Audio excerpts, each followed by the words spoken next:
your 1099 status that 1.5 million people love to have every day, that is on the chopping block by every administration, Republican and Democrat, every single year. And NAR is there in DC fighting to make sure that doesn't get cut. Because I want to be very clear with my statement for those of you that are realtors listening. If that 1099 status goes away, 60% of you are unemployed the next day.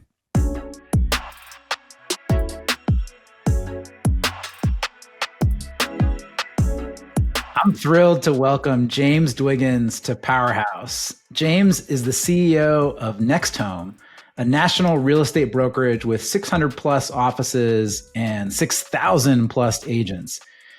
James, how do you differentiate NextHome from other national brokerages? Yeah, well, just slight correction, we're a franchise. Just want to make sure people got that. Look, it's ever since we started the company back in 2014, so about 10 years old now, we were always looking to try and be a little bit different than the rest of the industry in the sense of it wasn't about having tons of agents. It was about quality of the people who shared sort of the same vision for the industry. So, we've been very focused as a company since our inception on just doing things a little bit different, really focusing on the community, really focusing on people, putting people first over money. We have this saying in our company called humans over houses. We actually have a whole website on it where we do stories of customers and just like how they got into real estate. And so we start with that. And a lot of people talk about culture, and you can't define a culture. You have to sort of experience it. But, we've always been really selective on who owns a franchise and who's part of our organization. So if we had a different approach to the business, we would have had 20 or 30 or 40,000 agents by now, but that wasn't what we were trying to accomplish. We're a privately held firm. We don't have any investors. So we've been able to make a lot of decisions that are about our long-term goals of being a very professional company, servicing people in a full-time role, and really focusing on, what buyers and sellers want in a real estate experience. That's our sort of guiding principle. And I think that shifts sort of how we've grown and what we operate as a business. So yeah, let's talk a little bit more about that growth trajectory too, because typically with franchise organizations, it's all about the sales process and bringing on more franchises. Mm-hmm. But it sounds like you approach that sales process a little bit differently. Yeah, we do. So I'd say probably 40% of our growth is just referral. So it's somebody that comes in and, they love the culture, they love the company, they love how we operate. And then they know other people that would be a great fit for the organization. We are, the best example I could give you is when we hold events. I've heard of dinners where 96 franchise owners went to dinner together. Like, it's just this very unique culture. And then I'll add this other comment. We're geared a little differently in that we don't target large real estate offices. So as a franchise, we were one of the first that, in fact, we're probably still one of the only that does virtual offices. So we don't require people to have a brick and mortar location. And we definitely are geared towards teams that have wanted to operate their own business. So we'll pull a team from another company and they want to operate a franchise. They want all the tools and support, but they're not required to grow. A lot of franchises are like recruit. We're like, we don't really care about that. If you want to recruit, great. If you want to just do your own business and grow your production, you can do that too. So there's not any type of requirements on the franchisee, which allows us to tap a different market than a lot of our competitors. So do you have a separate business development team that is out there moving franchises, or is that really with the leadership team? Yeah, it's mostly with the leadership team. So we have one person that handles our growth, and then she has, some people underneath her, but it's really just been our VP of growth has been since the beginning. We get around, right now, probably around 60 inquiries a month to franchise. We take on average less than 10. We have pretty strict requirements for financials. We don't even look at that. Actually, it's what we first is just kind of talk to the person and see, who they are, what they're looking for.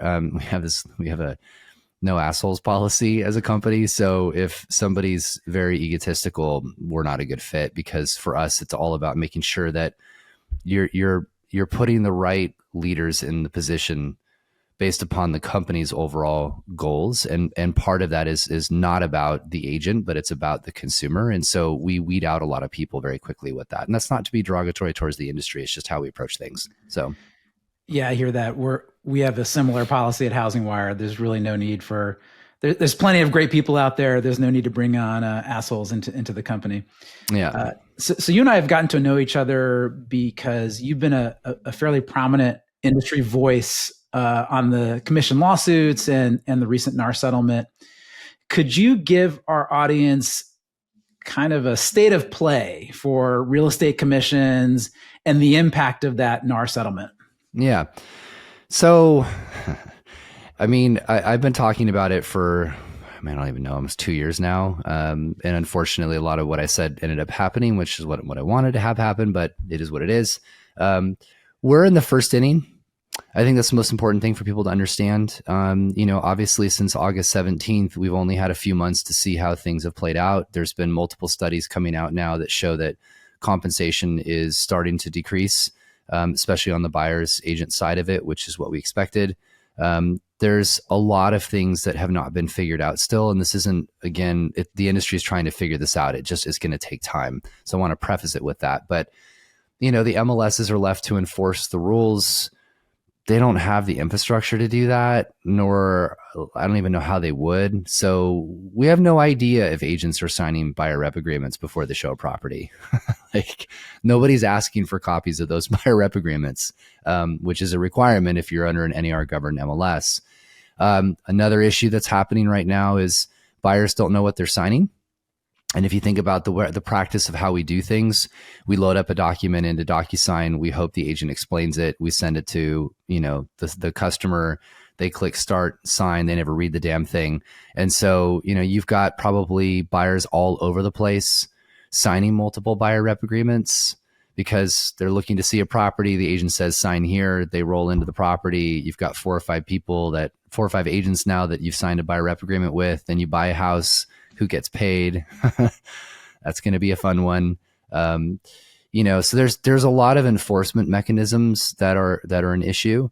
And then, some of the biggest issues that we're seeing right now is some of the brokerages have decoupled compensation, which I'll talk a little bit more details on. A lot of them have not.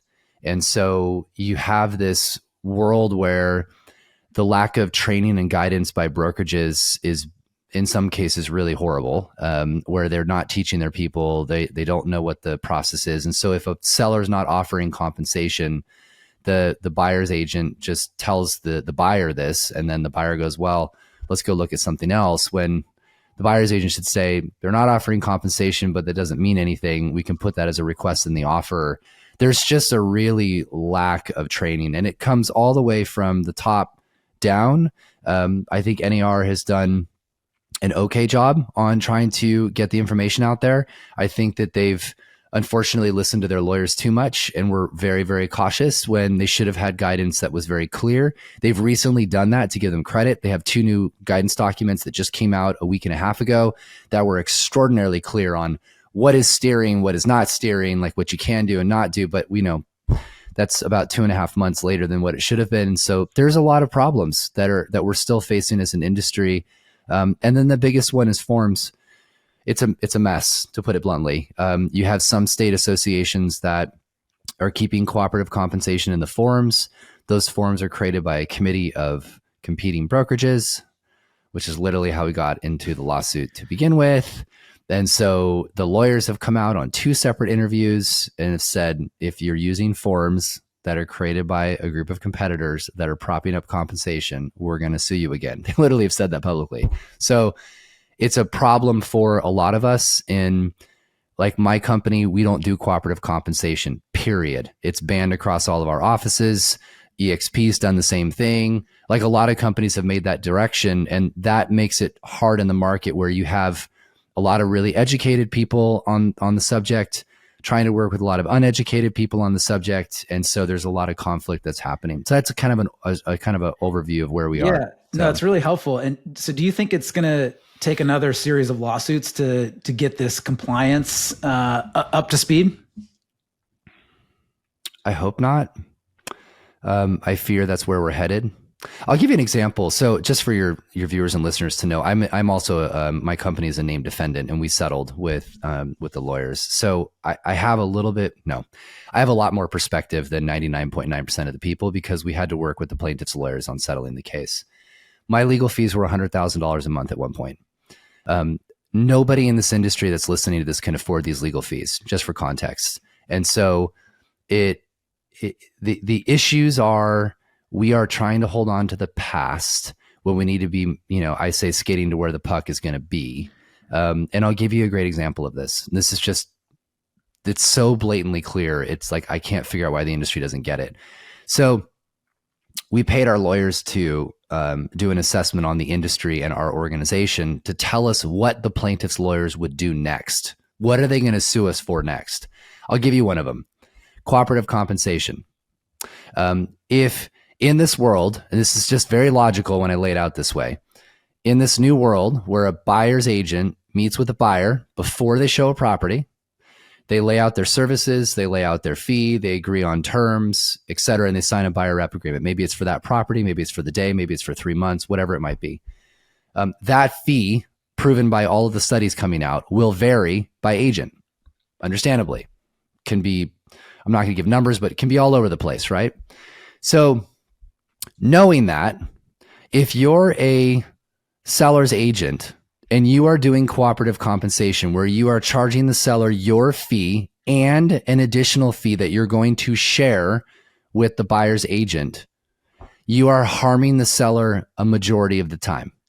The reason is you have no idea what the fee is that the buyer agent and buyer agreed to. And if that fee is lower than what you're advertising in advance of an offer, the difference becomes damages. So here's your next class action case. Lawyers are going to build up some time, get a couple years behind it to create the class. They're going to sue every brokerage that is doing cooperative compensation. And they're going to look and they're going to grab all the files and see what the amount of money was that the agent shared, what the amount of money was that the buyer's agent was supposed to be paid. And if there was a difference that the buyer's agent requested as a concession because you told the buyer's agent what your seller was willing to do, there's your damages. And that becomes an actual number they can quantify. And then because it's a class action, it's treble damages. So times 3. And I think it's bigger than Burnett Scissor. Yeah, James, I don't think you can be any clearer than that. And I think you lay out a really good case there. Do you think that dual agency is another area that that I do. the lawyers are going to look at? Yeah, I do. The problem is like trying to define dual agency is the issue. So it's defined differently by state. So dual agency, for example, in the state of California is technically the same agent, 2 agents in the same brokerage. What I think you're referring to, at least what I refer to dual agency as, is that we call single agent dual agency, the same agent representing the buyer and the seller. Yeah. I think there's some huge issues with that. And I'll give you some stats that'll really kind of blow your mind. So the idea of dual agency, single agent dual agency, is bad in general. There's a reason why you can't use the same lawyer to represent the defendant and the plaintiff. They do a conflict check before you hire a lawyer, and you can't represent 2 parties and not have bias. It's impossible. So knowing that, you can't represent a buyer and a seller without bias. You know something that you're not supposed to know. That's how negotiation works. You're supposed to negotiate, in the best interest of your client. So I think that dual agency is a big issue. I think you're going to see it become a bigger topic of conversation at the state level. And what I think will happen is single agent dual agency will be looked at. To be clear, 9 states already ban it. It's not allowed in 9 states. So I think you'll see a lot of that happen over the other states as people feel harmed. And then this is the one to really dig in on. So I talked to a couple of insurance carriers, and I can't name them just on the record, but they basically said that they're looking at this right now going, it's failure to disclose and then misrepresentation are the 2 most common claims for E&O policies, and dual agency, on average, the claims are 17 to 20% higher. So if you're doing dual agency, your insurance rates will skyrocket, or eventually they just won't offer you an E&O policy. Yeah. Yeah, it just seems really logical that someone representing both sides of a transaction can't fairly represent both sides of that can't. transaction. It's You impossible. can't. I don't. Everybody argues with me about this. I'm like, well, if the seller told you what they're willing to go down to, you now know a material fact that you shouldn't know if you're representing the buyer. Like, To me, there's yeah. very little Yeah. argument on the No, other there isn't. side. It's like CCP. It's the same concept. Like, Right. you know, So, so cooperative compensation, dual agency, two practices that I imagine are not allowed at NextHome.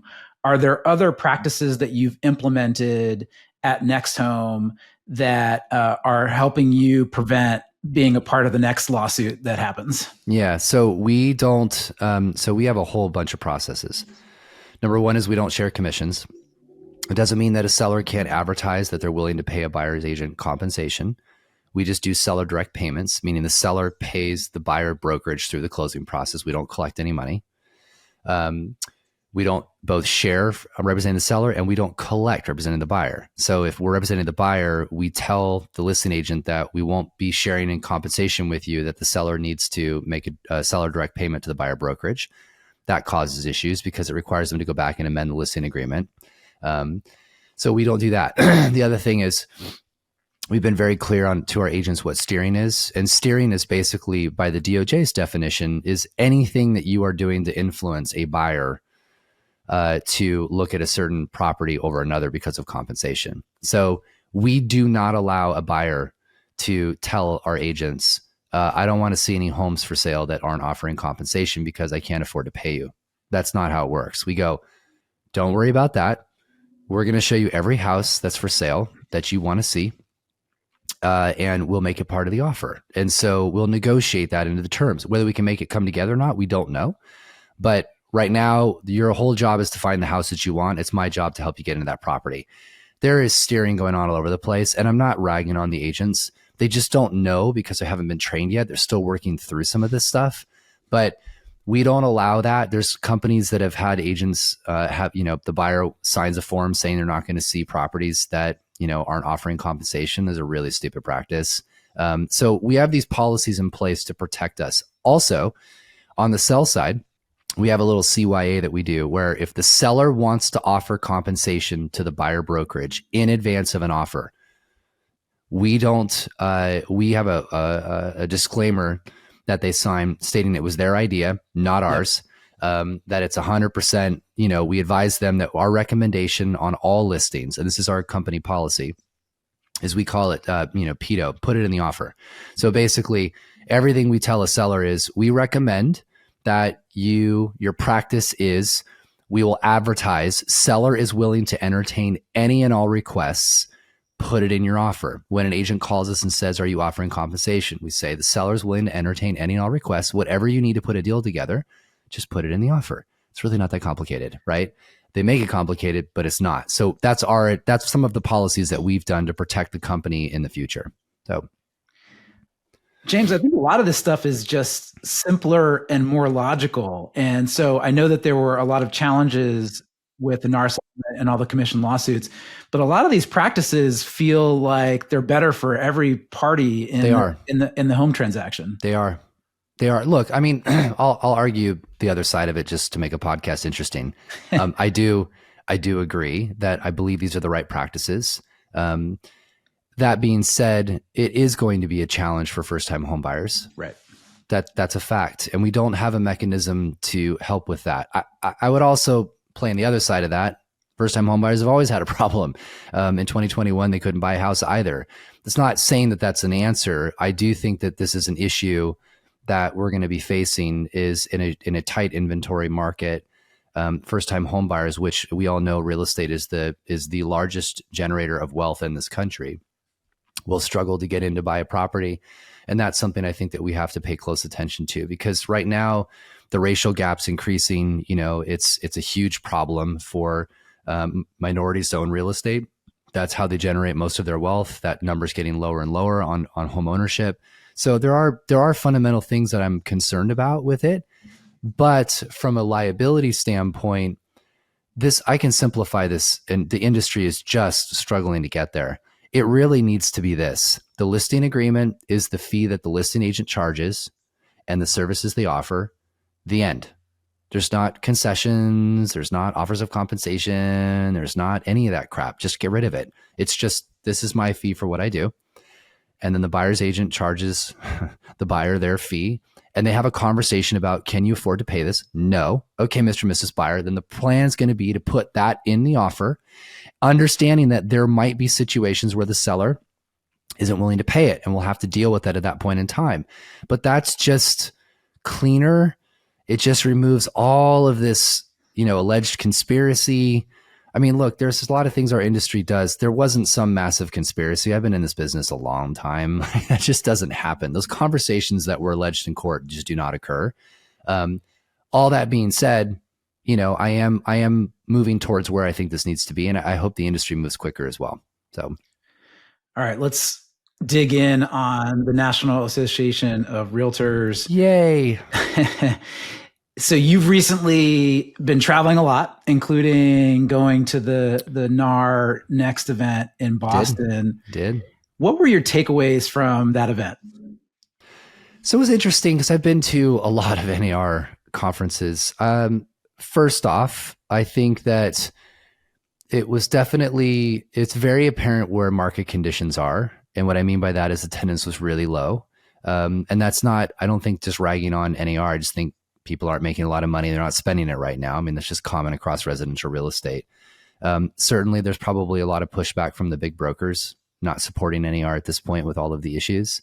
But I will also say that the energy was somewhat optimistic, like cautiously optimistic, in that I think people kind of have the bearings and understand sort of where we are. And so it didn't feel super negative like it may have felt a while ago, where there's this looming, mess, and then obviously the lawsuit and the outcome, et cetera. So I feel like there's some cautious optimism. I will say a couple other things. I think Nakia is actually the right person for the job at this point. I'll explain why. I was skeptical to begin with because my concern as an outsider could be a problem not understanding the bureaucracy and the inner workings of the industry. The more I think about it, and having spent quite a bit of time with her, I actually think that's what we need right now, is someone to look at this through a lens of why are we doing things the way they are being done, and to question everything and to really dig in on that. So, she's been full-time for a few months. And so I think we have to give her some grace to work through that. As an interim CEO, she's reporting to the president and the leadership team. And, look, Kevin Sears, I got to give the guy credit too. I mean, he jumped into a massive fire pit. And he's been on the road advocating for that organization since he became the president. Yeah, and you got to give the guy credit. I mean, even he came to HousingWire, it wasn't even planned. He was there. He jumped on stage. He is trying so hard to right the ship. And you saw the the New York Times article that came out yesterday, and I think I think that stuff is good, but I also think the membership needs to put in perspective. All of that stuff that was posted was from a while ago. That was a while ago. And so, do I think NAR needs to clear the air on some of that? Sure. But also Bob Goldberg's been gone for a while now. And so a lot of these things are being addressed. I think transparency is good. At the same time, that organization is changing, and it's changing very quickly. And they're trying to do it. And me, I've been critical of NAR in a lot of ways. They're trying to do it under a microscope of the Department of Justice and multiple lawsuits. And so that's hard to be able to be fully outward with everything when you've got all these lawyers just tackling on top of you. So I think they're in a tough spot. Yeah. Yeah. I thought that New York Times article, like transparency is great. I'm all for journalism, but it was somewhat backwards looking. Yeah, it was. Everyone's getting up in arms about it. And I'm like, okay, well, that was a while ago. It's kind of I think people that are in the know kind of knew, not to the degree of what it was. I mean, obviously NAR made some bad choices, like paying for golf memberships, probably not a good idea. But you and I both know this. Volunteer work is tough work. I mean, I'll give you an example. One of my friends is the president of an association. Her term just went out, and I asked her, because we looked at the articles, how many days did you spend on the road? And her comment was 180. And I was like, how much time away from your business was that? She's like, it was a lot. How much money did you lose by not working in your business? She's like, a lot. Do you get a salary? No, I do not. Do you have a stipend? A tiny stipend to help offset crap of me just being gone all the time. And then I was like, do you have an unlimited budget for dinners? She's like, well, no, like we have within certain constraints. But her comment, which I think is very relevant, we're trying to find volunteers to help. And so we kind of have to treat them nicely to dinners and stuff so that they feel appreciated for their work. And I'm like, no shit. Like, so this, I think I kind of felt like that was a hit piece a little bit, if I'm being honest. There's certainly some stuff in there, but it was like backwards looking and also without context. Executive compensation is different. Volunteer work from all these members, they deserve to have a nice damn dinner. So, because I don't see everybody else volunteering their time, right? So, I don't know. I'm mixed on it. Agreed. NAR is also starting to have some lawsuits percolate again. Three-way. And yeah, one of the themes is these three-way membership agreements, which, editorialize for a second. I'm not sure why agents should have to sign up for three different organizations if they're not getting value from all three. So I would love to get your perspective on these lawsuits and these three-way agreements. So I'll come at this from two angles. One is I have a pretty deep understanding of what NAR's advocacy team does because I'm pretty close with Shannon and the team over there. I think our industry, I'm going to piss off a bunch of people here, but is incredibly naive into what the advocacy work that goes on between local, state, and national associations. Now, in fairness, they need to do a better job of continuing to spread the message on what they do, but the average realtor needs to pick their head up and start asking questions themselves. That's called being an adult and having responsibility into the fees that you pay. If you don't know what your fees are going to, then just go research it. Stop being an idiot and drawing conclusions. So that $56 that gets paid to NAR allows us as an industry to squash bills that would absolutely destroy residential real estate in the United States. And I'll give you some basic examples. NAR is constantly fighting for flood insurance. What are you going to do if you can't get flood insurance? What are you going to do if you can't get fire insurance? I'll give you another one. Your 1099 status that 1.5 million people love to have every day, that is on the chopping block by every administration, Republican and Democrat, every single year. And NAR is there in DC fighting to make sure that doesn't get cut. Because I want to be very clear with my statement for those of you that are realtors listening. If that 1099 status goes away, 60% of you are unemployed the next day. You're all unemployed because there's no scenario where the brokerage could afford to pay you minimum wage and healthcare benefits and if you're not doing enough business. They will fire 60% of the agents right away. So I get irritated by this conversation sometimes because I don't think people are like, screw NAR. Yeah, be emotional. There's some things they're not doing correctly and educate yourself on the things that they are doing correctly because your career is actually dependent upon that organization having the power that they do in DC. 98% of the candidates that they put money behind were elected, Republican and Democrat, to be clear. They are nonpartisan. You can look all this stuff up online. And so if we don't have a voice, then you don't have a voice in the room and politicians will make decisions and sometimes it will not be beneficial for our industry. Now, the other side of that is I'm a free market guy. I feel like there should be choice.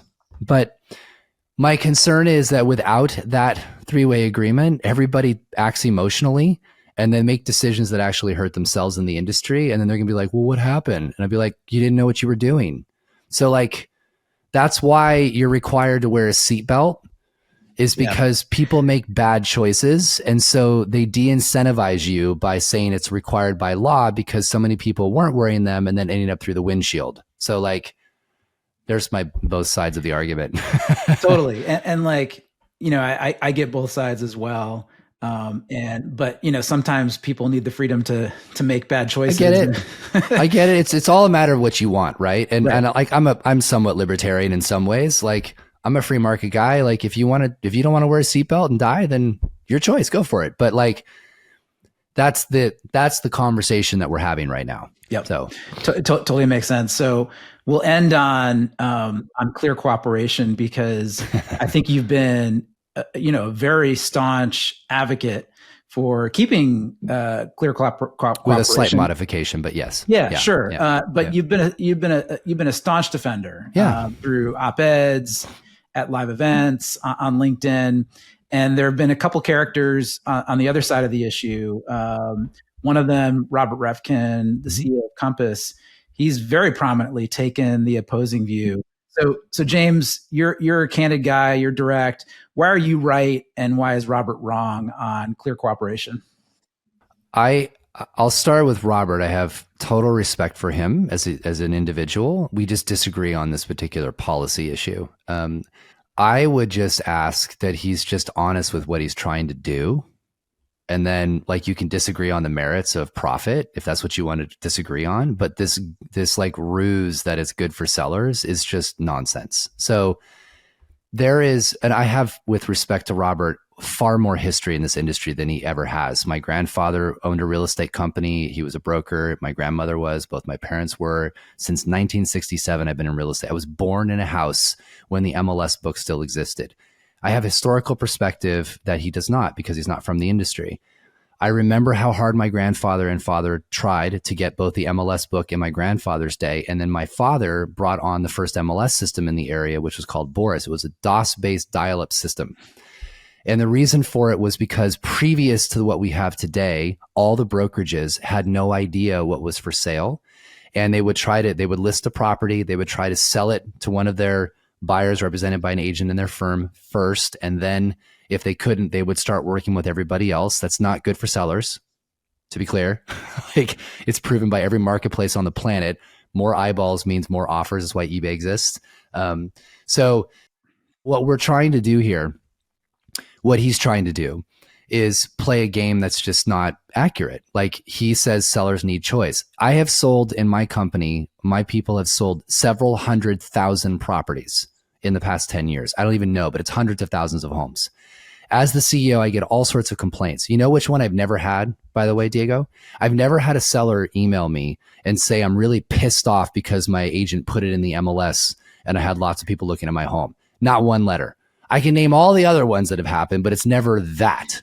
Yeah, so, I mean, the only examples that I can think of, are the 1% of 1% of 1%. Literally. Celebrities and other well-known folks who maybe don't want their property listed, for privacy reasons. But I can't think of anything else, James. There isn't. I've been racking my brain. There isn't. And by the way, most celebrities put their properties online because they want to sell it. It's fun. It probably will sell for more. So I just want, my issue is this, just be honest. It's like, okay, you want to have a competitive advantage by having the properties in your company first. You want to be able to dictate where you advertise them. You want to be able to bring in the buyer leads to your organization. You want to be able to recruit agents over because you have inventory that they don't. Just say it. Okay, I respect that. I disagree with the whole premise of your business, but that's fine. There's no scenario where it's actually good for a seller other than you're a judge or Taylor Swift or whatever. But even Elton John sold his house online and it was available for the world to see. So I just don't buy any of that stuff. If a seller wants it, so I'll end with this. If a seller wants to keep their property off market, I believe the solution I proposed is the right one. I am a free market guy. I do believe a seller should have a choice in how they want to do things. I'm not opposed to that. But to be clear, if you're a member of an MLS, the MLS, you don't, by the way, have to be a member of the MLS. You can choose to be a member of the MLS. Okay. If you want to be a member of the MLS, you have to follow the same rules as everybody else. You don't get to pick and choose. And if the rules of the MLS are, you list a home, you're going to put it in the MLS within 24 to 48 hours. So they differ on coming soon and things like that. Then you play by the same rules. So my thing is this. If a seller says, I don't want my property listed on the MLS and I don't want it on Zillow and I don't want it on Realtor and Homes.com, which by the way, no one's going to say that, but okay. Then there needs to be a form that clearly explains this is what this means. You will not be, and I wanted to say, you will not be on Zillow. You will not be on Homes.com. You will not be on Realtor. There's been countless MLS studies that show you will make anywhere from 5 to 17% less on that property. They understand that. And then the final piece, which is what the Northwest MLS does, by the way, which is where I got this. They're required to have a conversation with an MLS representative to verify that what the seller was told is accurate. So that the agent doesn't just send them the form via DocuSign, the seller signs it not reading what it actually says, and then all of a sudden they're doing this whole thing and this rigmarole. It's have a conversation with the MLS. The MLS says, do you understand what this means? Yes, I do. Then free market guy, go for it. You made a choice. You were educated on it. You weren't manipulated into something else. Then I'm fine with that. I think that's a fair approach to solving this issue. But I think CCP should stay in place because we've created the greatest marketplace in the world, and it works for buyers. It stops fair housing issues, and it works for sellers and gets them the highest price possible. Everybody wins. James, that's a great place to end. I really like that point of view. And I really appreciate you joining me on Powerhouse today. Thank you so much. Thanks for having me, my friend. Appreciate it, as always.